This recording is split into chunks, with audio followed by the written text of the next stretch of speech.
नमस्कार मित्रांनो, स्वागत आहे तुमचं आजच्या नवीन आणि माहितीपूर्ण व्हिडिओत। मी तुमचा होस्ट पार्थ आणि तुम्ही बघताय ट्रॅव्हलर पार्थ। तर मी आज आहे नरवणला। नरवण हे गुहागर तालुक्यातील एक सुंदर गाव आहे आणि नरवणला बगाडा उत्सव साजरा केला जातो।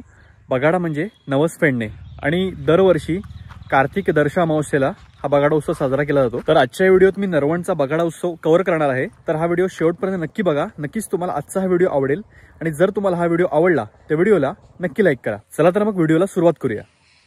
कोकण निसर्ग, परंपरा आणि श्रद्धेने नटलेली ही भूमी आणि इथल्या प्रत्येक गावाला आपली अशी खास ओळख आहे।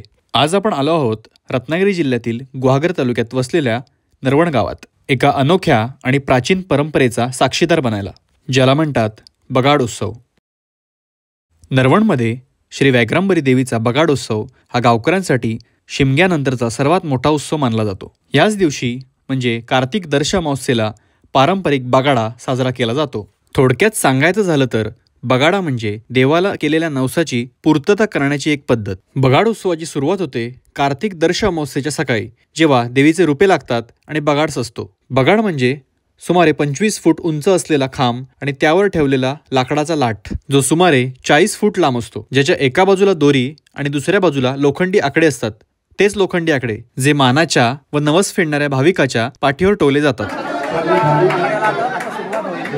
जे आकडे असतात ते शंकराच्या देवळामध्ये वाटणे फिरवले जातात, त्यानंतर देवीच्या चरणाची ठेवले जातात, त्याच्यानंतर धूप घातलं जातं आणि त्या धूप दाखवून जे देवीचं तत्व आहे ते त्या आकड्यांवर चढवलं जातं आणि नंतर त्या आकडे टोचायला सुरुवात केली जाते, बगाडा कार्यक्रमाला सुरुवात होते। यानंतर देवीचा कौल घेऊन आकडे टुपण्याच्या कार्यक्रमाला सुरुवात होते।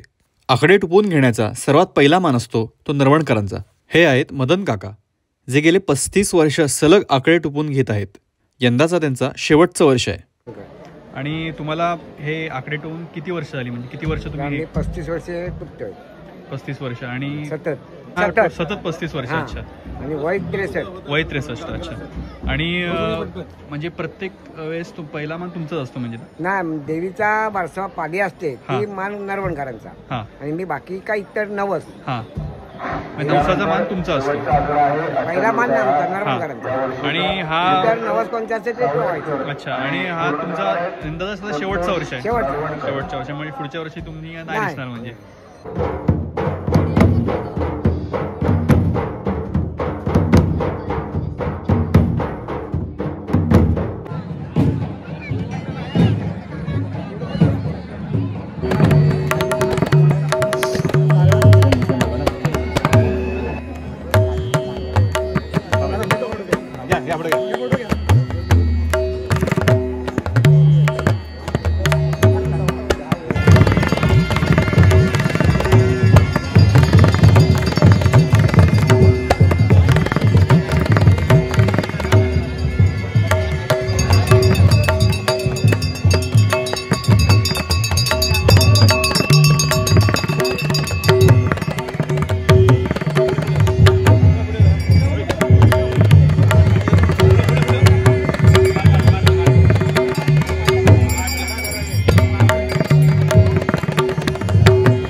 यानंतर नवस फेडणाऱ्या भाविकांच्या पाठीवर आकडे टोवले जातात.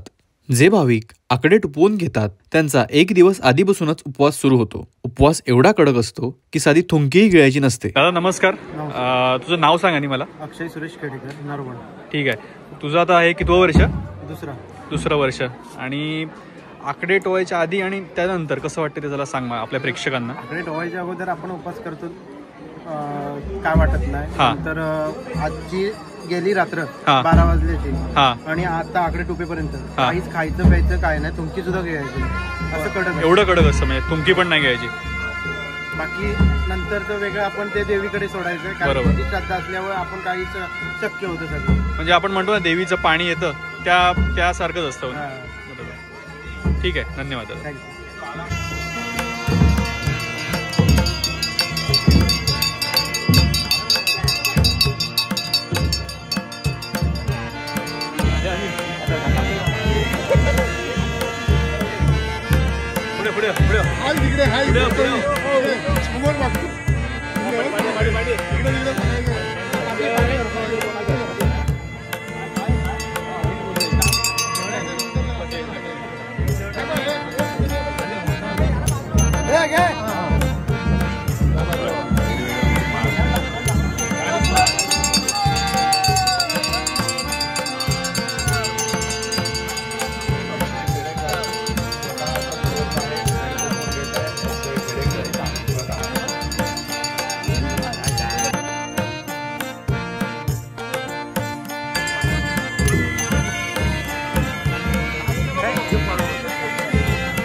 नवस फेडणाऱ्या भाविकाच्या एका हातात घंटा व दुसऱ्या हातात तांदूळ असतात व मुखात देवीचा नामघोष करीत आकडे टुपले नवस पावले असा जयघोष सुरू असतो.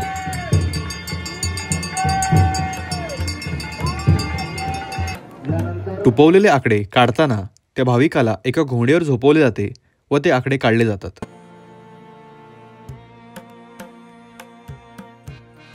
यानंतर भाविकाला ज्या ठिकाणी आकडे टुपवलेले आहेत त्या ठिकाणी देवीचा अंगारा लावला जातो. आदल्या दिवसापासून भाविकाचा जो कठोर उपवास सुरू असतो तो संध्याकाळी देवीचा प्रसाद खाऊन पूर्ण होतो. अशा प्रकारे नरवणचा प्रसिद्ध बगाड उत्सव संपन्न होतो. या परंपरा अवघड असल्या तरी लोकांना बांधून ठेवण्याची ताकद त्यांच्यात असते. मानवी शरीराला सुई टोचली तरी भळाभळा रक्त येते. येथे मात्र लोखंडी आकडे टुपवून 25 फूट उंचीवरून अधांतरी फिरवले जाते तरीही रक्त वाहणे जखम होणे असे घडत नाही. आजपर्यंत कुणालाही दुखापत झाली असे ऐकिवातही नाही. या देवीच्या साक्षात्काराला आव्हान देण्यासाठी ब्रिटिश काळापासून ते आत्तापर्यंत स्वतःला सुशिक्षित बनवणारे अनेक जण पुढे आले. मात्र देवीच्या श्रद्धेचा साक्षात्कार झाल्यावर ते सुद्धा देवीचे भक्त झाले. असा हा बगाड उत्सव स्वतःच एक अकल्पनीय, अविश्वसनीय आणि अलौकिक आहे. तर नक्कीच तुम्हाला आजची ही माहिती आवडली असेल. जर तुम्हाला हा व्हिडिओ आवडला तर व्हिडिओला लाईक करा, व्हिडिओ जास्तीत जास्त शेअर करा आणि जर तुम्ही ह्या चॅनलवर नवीन असाल तर चॅनलला सबस्क्राईब करायला विसरू नका. धन्यवाद.